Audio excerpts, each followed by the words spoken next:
Greetings, my fellow decrepits, invalids, and other sick people. I hope you're doing well today and that you're fighting the good fight.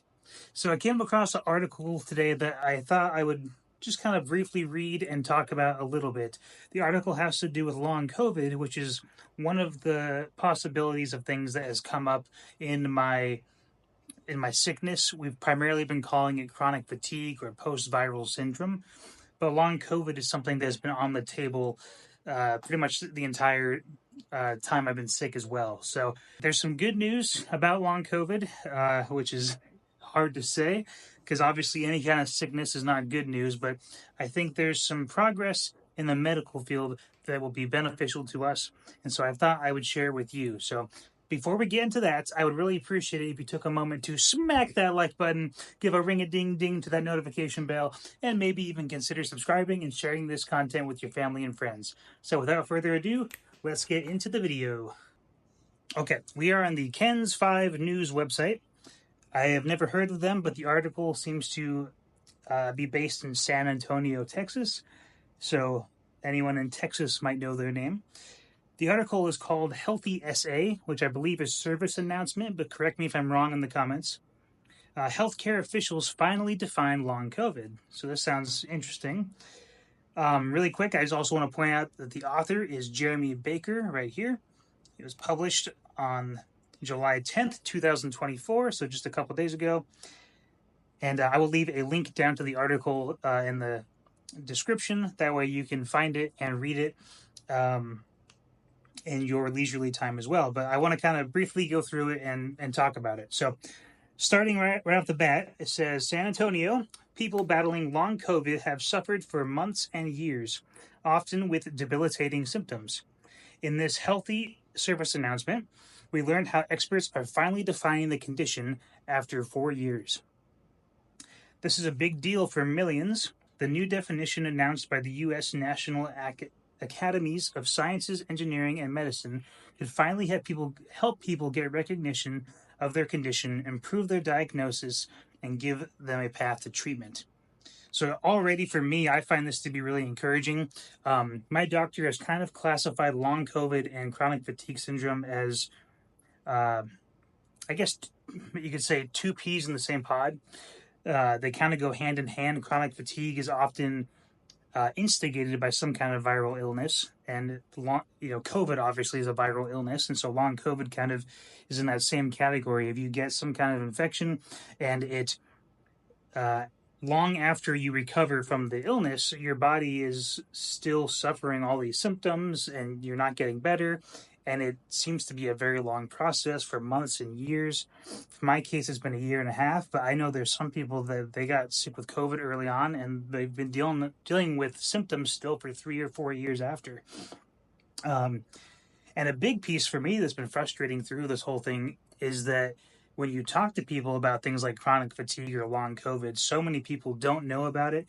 And it's also, I think it's just misunderstood, and so the fact that the medical community is slowly kind of accepting that, yeah, long COVID is a real thing, people are getting sick, and they're spending months, if not years, dealing with symptoms long after they recovered from the initial infection. So recognition is a great start in my book. Let's continue on. Down here, we get the definition of what they're kind of calling long COVID now. So Dr. Monica Verduzco Gutierrez, I hope I'm saying that right, the professor and chair of the Department of Physical Medicine and Rehabilitation at UT Health San Antonio, told KENS 5, it validates what a lot of patients have known has been going on. It gives a definition for clinicians to start using and putting a name to a syndrome and, a series of diagnoses, however you say that, that they're seeing in their patients. Okay, sorry, my screen refreshed right there. Right here, she gives her actual definition. So she says, the definition is a long one. So long COVID is a medical condition that persists for at least 3 months after infection with COVID. It can affect any organ or system in the body. People with long COVID could have any more than 200 symptoms, which, like in my case, that was what made diagnosing me incredibly difficult is so many doctors called my symptoms very vague. Just I'm tired, I have brain fog, I get kind of twitchy and on edge, and everyone's just like, I mean, I don't know. Vague was the word they used to describe my symptoms, and I always said, and my response was always, well, my symptoms don't feel very vague; they feel pretty prominent. But anyway, more than 200 symptoms. Some of the most common are brain fog, which is what I have, difficulty breathing, blood clots, dizziness, extreme fatigue after exercising, which is one I have. Some of the most common are brain fog, which is something I definitely deal with even now on a basically daily basis. Difficulty breathing, blood clots, dizziness I've had very, very minimally, but from time to time.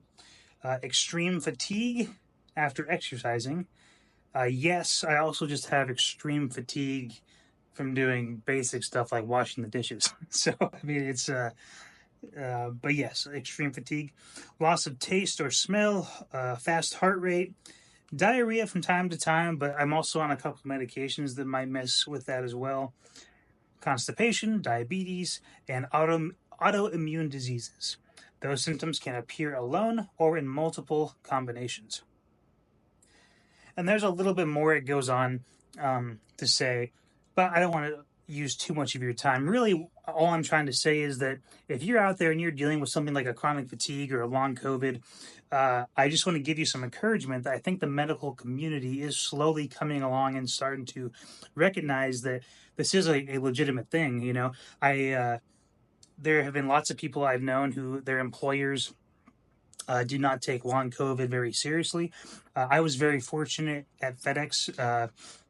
My employer took they took it seriously for me, anyways, and they supported me the whole way through it. So I was very fortunate. But I know there have been so many people who have lost jobs because of long COVID, or you have just been unable to work and they can't get any kind of medical leave or care because it's or at least it has been a undiagnosable condition. But it sounds like to me we're making progress. And I think that should be a hope and an encouragement to any of us dealing with some of these things. Obviously, this article doesn't really give much in terms of treatment yet. As far as I've known, I haven't heard much about treatment for long COVID. If you have, please leave a comment down below.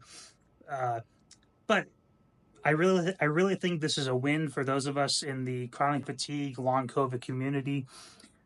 And it's going to take time. It's going to be baby steps, but over the course of the coming years, I think we're going to learn more and more about COVID, about what it was, and for those of us dealing with the after effects on how we can get better. So my encouragement is just for you to hang in there. I think we're making progress. It's a long game, and we got to keep fighting. But I think that we're getting closer day by day. So thank you for joining me. As always, my friends, if you stuck around to the end of the video, I just want to say thank you for your time. I really appreciate it. And if you enjoyed this content, maybe consider sharing it with your family and friends.